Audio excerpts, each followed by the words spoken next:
Good morning and Happy New Year to all our colleagues from the press who are joining us this morning. Bonjour, bonne année, bienvenue à tout le monde. Thank you for participating in our first COVID-19 press briefing in the year 2021. I'm very pleased to be joined in this briefing by two colleagues, friends, and leaders, a brother and sister who are working very hard on COVID-19 in Africa. First, Professor Francisca Mutapi of the University of Edinburgh, and Dr. Chikwe Ihekuyazu, who is the DG of the Nigeria Center for Disease Control. So a warm welcome and Happy New Year to both of you. While in 2020, Africa was spared much of the worst of COVID-19 with relatively fewer infections and cases and deaths compared to other regions of the world, we start a new year facing new threats from the virus. With an average daily new case count of more than 25,000 in the last 14 days, Africa is experiencing a second wave which is higher than the peak experienced last July.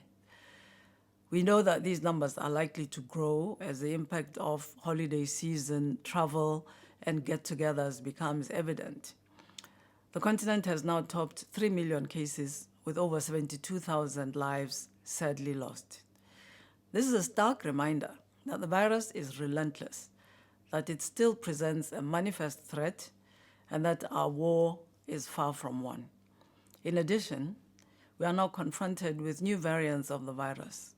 This is not surprising, as the more the virus spreads, the higher the likelihood of mutations. However, some of these changes are concerning.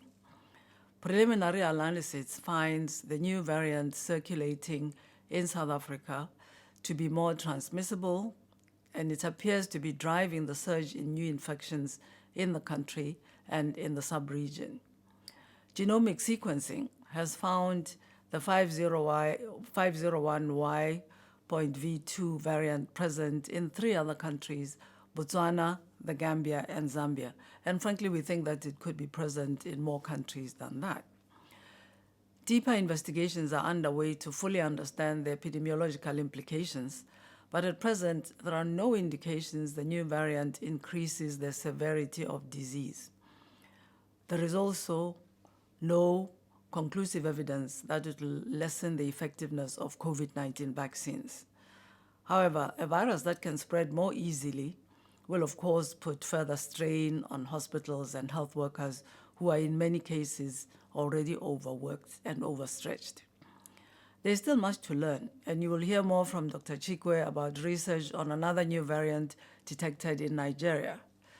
It's important for countries to improve routine sequencing of SARS-CoV-2 viruses on the African continent to better monitor the emergence of variants and their subsequent spread across countries. When we know how the virus has changed and fully understand the epidemiological and pathological significance of that change, we can adjust our response accordingly. WHO, together with our colleagues at the Africa CDC, have supported countries to step up genome sequencing through a network of specialized laboratories. We're also helping in shipping samples, providing laboratory supplies, as well as technical guidance and mobilizing funds. WHO is also working with a group of international scientists to coordinate research efforts, and Professor Mutapi will tell us about a new analysis of genome sequencing conducted in Africa. While we continue to increase our knowledge of COVID-19, we do know how to stop the new and the old variants of the virus. We must persist with the proven public health measures that helped to slow down the spread of the virus during the first wave, including masks and physical distancing. Finally, a top priority is ensuring Africans access COVID-19 vaccines.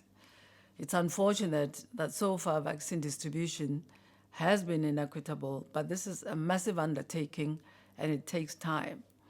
The COVAX facility, which is coordinated by Gavi, WHO, and CEPI, aims to provide around 600 million doses for Africa, we estimate, in 2021.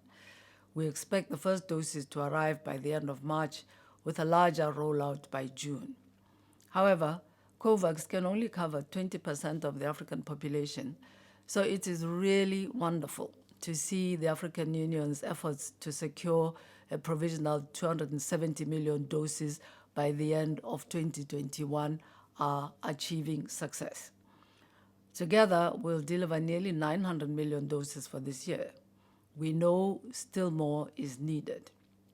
WHO has developed the guidance for national deployment plans and trained all countries in key aspects of COVID vaccine development. Our monitoring shows that there's still a lot to do in terms of this preparedness, and I'd just like to emphasize that getting the vaccine doses is a very important step. Getting the vaccine into people's arms is equally important and demands a lot of work both from countries, ourselves, and other partners. So thank you all for joining us, and I look forward to our conversation today. Thank you.